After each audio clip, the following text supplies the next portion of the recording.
James behind us on. Okay, Jordan, can you hear us? Yeah, I can hear y'all. Okay, great. We're going to go ahead and get started.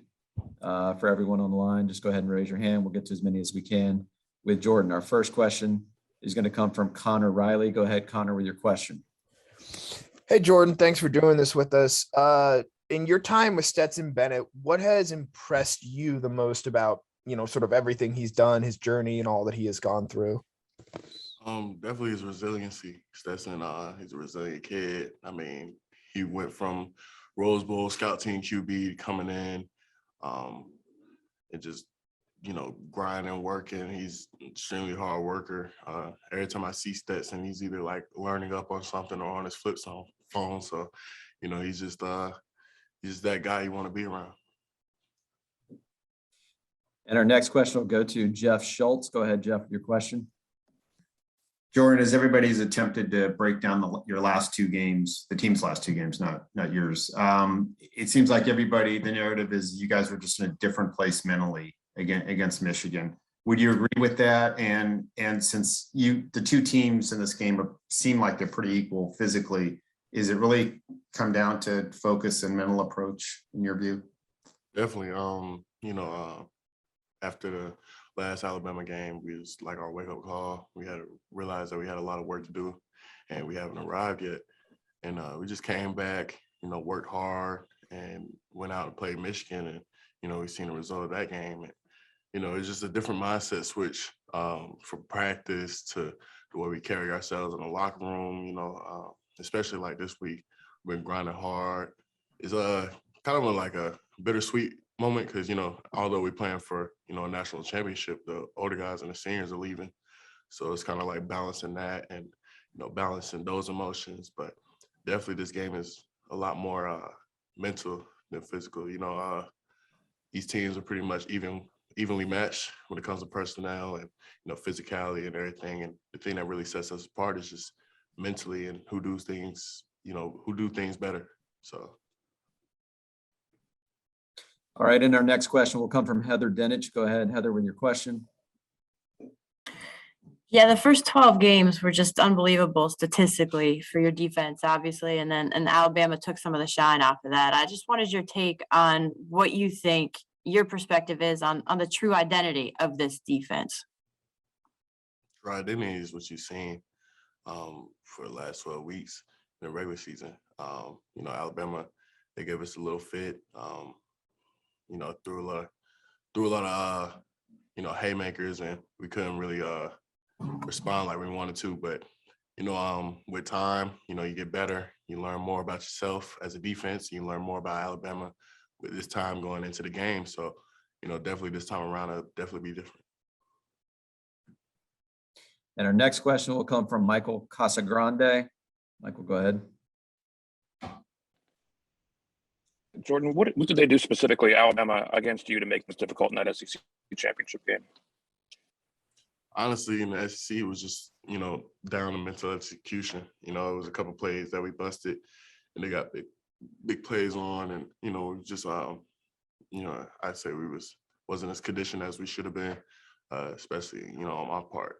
And definitely, this week we've been working hard. Coach Smart's been working us hard. And actually, I'm about to go run right now after this meeting. So, it's definitely about pushing yourself to the next level. You just want to do things, this is for all the glory. So if you're not pushing yourself to the absolute limit, then it's kind of like, what are you here for?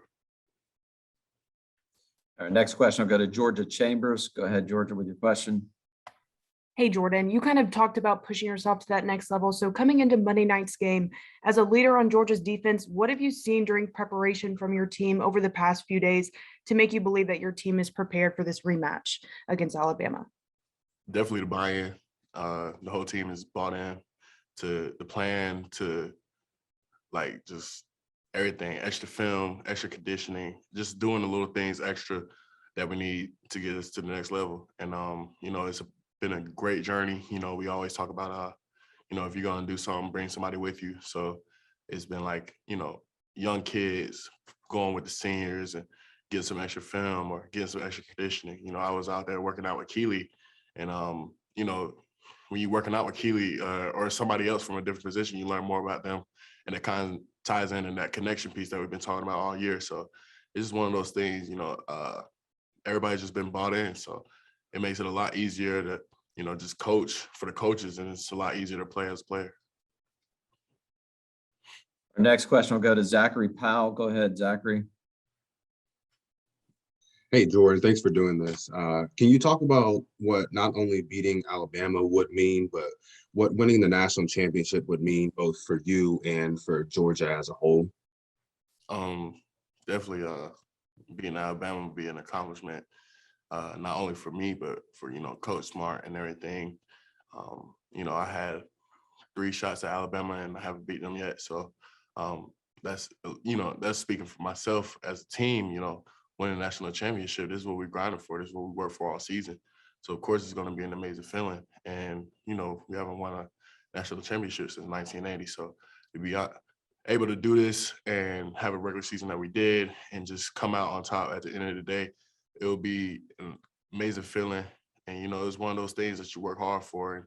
And, not a lot of kids, on this team, I was fortunate enough to be a state championship in high school, but some kids, they haven't been a champion ever. And so for them to win, it kind of puts a lot of things in perspective, because you come to Georgia to be the best and be elite. And when you win a national championship, you're considered the best and elite. So that's one of the goals that we try to reach, and we have a chance on that on Monday. Our next question will go to Mark Weiser. Go ahead, Mark.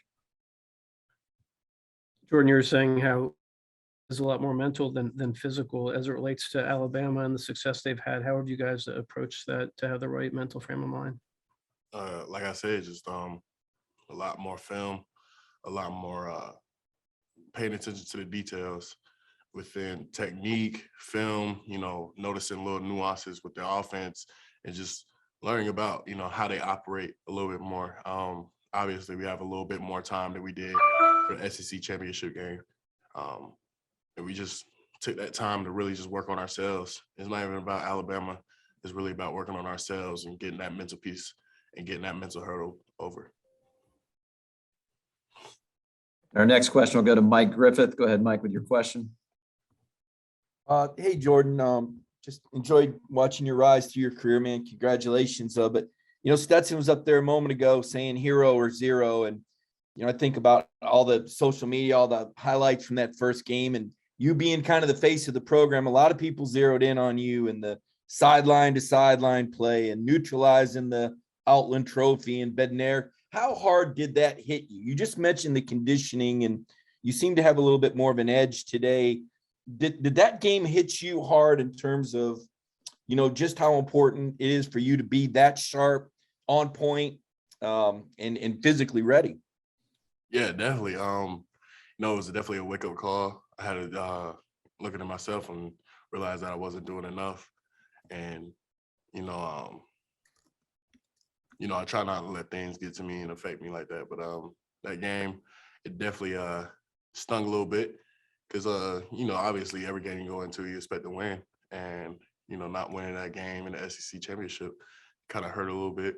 But we knew we had another opportunity, and with new opportunities, you have a chance to be different. So I took that chance to the opportunity to be different, and definitely it will pay out for me tenfold, because I feel better. My body feels better. I'm just doing the little things like recovering and, getting in the training room and rolling out and icing up. So just the little things that makes you a better football player I'm doing. And I'm just ready to showcase that on Monday. Next question will come from Paul Newberry. Go ahead, Paul, with the question. Hey, Jordan. You touched on not winning a national title at Georgia since 1980. I just wonder how much fans come up to you kind of pleading with you to end that drought. And I do have a sense of, beyond the football program, how kind of desperate the state is to win another national championship, or Georgia fans are. Yeah, definitely. The whole state's behind us. And, you can think back to how many great teams have been at the University of Georgia since 1980 that haven't won a championship. And, we just want to take that opportunity and be different. And, at the end of the day, this is what we came here for. This is what we grinded for. And, you know, we want to do something absolutely special in our time here. Thanks, man. Thank you. Our next question is from Jed May. Go ahead, Jed, with your question. Hey, Jordan, I think it was Jamari that said, Stetson's just going to be Stetson, at all times. Like, what does it mean and look like for you guys both, I guess, on a day-to-day basis and then, actually on game day too? Stetson is calm, cool, and collected every day that I've seen him. Never gets too high, never gets too low. And, we just need that even kill Stetson.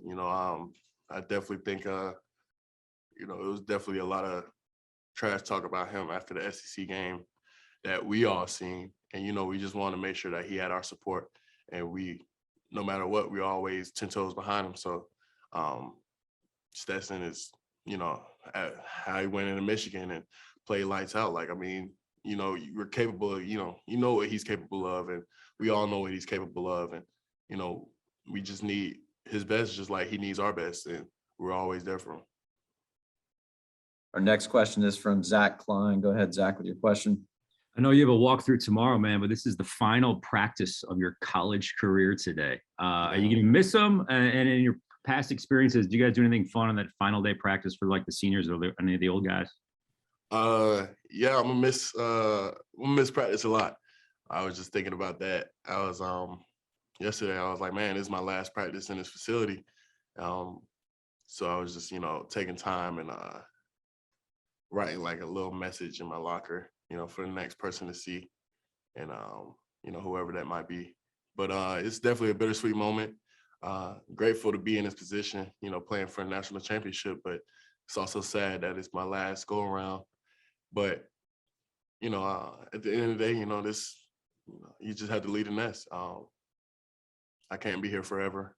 I'm grateful for the time I had here, and the University of Georgia has been so great to me and my family. So I thank them. But as for senior traditions, the D-line had to carry the seniors off on the field like yesterday at practice. So it was me, Vontae, and Julian Rochester. So we had about like 4 people each trying to carry us off the field, and each position group, they had to carry the seniors off. So that's kind of like the tradition that the seniors have each year. They actually found somebody to carry you off the field?